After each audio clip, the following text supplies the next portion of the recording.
ఇది పశ్చిమ బెంగాల్ వెరైటీ అండి. దీంట్లో ఔషధ గుణం కొల్లలండి. అంటే ఇది ఏంటంటే పసిరికలు వచ్చినా కూడా జాయిండీస్ అయినా కూడా తగ్గుతుంది. అయిన తర్వాత దీంట్లో చర్మ సంబంధించినటువంటి రోగాలు అన్నీ కూడా, అంటే ఉదాహరణకు కుష్టు కానీ బొల్లి కానీ ఇలాంటి రోగాలు అన్నిటి కూడా ఇది సౌందర్యానికి కాకుండా కూడా ఈ చర్మం మీద మన వెన్నతో పూసుకున్నట్టయితే అన్ని రోగాలు కూడా మటుమయమవుతుంది. దీని కాలపరిమితి 6 నెలలే అండి. ఇప్పుడు దీన్ని ఏమైనా హార్వెస్టింగ్ చేయవలసిందే, అంటే అక్కడ కొన్ని అట్లా మేము చేసుకుంటూ పోతున్నాము. దీంట్లో ఇది చర్మ సౌందర్యానికి మాత్రమే బాగా పనిచేస్తుంది. అంటే ఈ లోపల ఈ గుణాలు కలిగి ఉంటుందండి. దాదాపు పసుపు వర్ణము మరియు నల్ల వర్ణాన్ని కలిగి ఉంటుంది. ఇది అమ్మడం అంటే ఇది పచ్చి పసుపునే మేము ఒక 500 రూపాయల కేజీ చొప్పున అమ్ముతున్నామండి. 500, 400 అట్లా. అంటే ఇది కేవలంగా మెడిసినే. ఇది దాదాపు 2-3 క్వింటాల కంటే ఎక్కువ కాదు.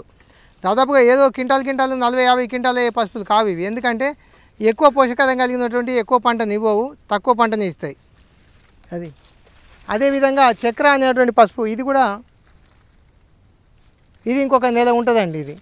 ఉదాహరణకి ఈ పసుపు ఇంకొక నెల ఉంటుంది. ఈ పసుపు చక్ర అనే పసుపు ఇది కూడా మాకు ఏం పేరు తెలియకుండా మేము కేరళలో క్యాలికట్ యూనివర్సిటీలో తెచ్చినప్పుడు అందులోపల ఇది వచ్చినటువంటి మొక్కలు, వీటిని మనం విత్తనం చేసాము 4-5 రకాలుగా. సో ఈ చక్ర అనే రకం కూడా చాలా పోషకాలు కలిగి ఉంటుంది, చాలా మెడిటేషన్ విలువలు కలిగి ఉంటుంది, రక్తశుద్ధికి బాగా పనిచేస్తుంది ఇది దాదాపు. ఎందుకంటే ఇంకా నెల ఉన్నా కూడా దీంట్లో చూడండి మొత్తం కూడా ఈ విధంగా మనకి కాట్లు వస్తుందండి ఈ పసుపు అంతా కూడా. దానికి చక్ర అని పేరు పెట్టాము మేము.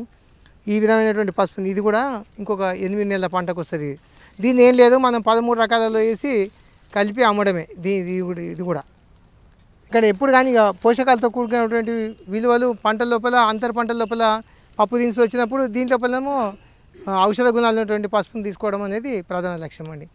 అదేవిధంగా ఈ పసుపులు ఎన్ని రకాలు వేసినా వేసినా ప్రకృతి వ్యవసాయం లోపల చాలా విలువలు కలిగినటువంటి పసుపులే మనకు ఆదర్శంగా ఉంటుంది.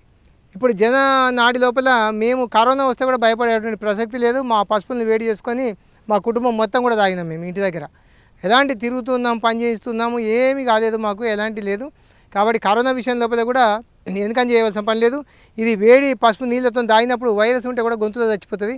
మరి అంత వేడిగా తాగాలని కూడా కొద్ది వేడిగా రోజు ఉదయం పూట ఒక గ్లాస్ నీళ్ళు తాగితే సరిపోతుంది. అంటే మన యొక్క గొంతు, శ్వాసరంధ్రాలను ఇవన్నిటిని కూడా చాలా శుద్ధి చేసుకుంటూ పోతాయి. ఎలాంటి క్రిములు ఉన్నా కూడా ఈ ఘాటుకు చచ్చిపోతాయి. అంటే పసుపు చిన్న క్రిములను, నులి పురుగులను ఎలాంటి చంపడమే దీని యొక్క పసుపు నీళ్ళు, వేడి నీళ్ళు తాగినప్పుడు కూడా మనకు మలబద్ధకం అనేది కూడా ఉండదు వాస్తవంగా.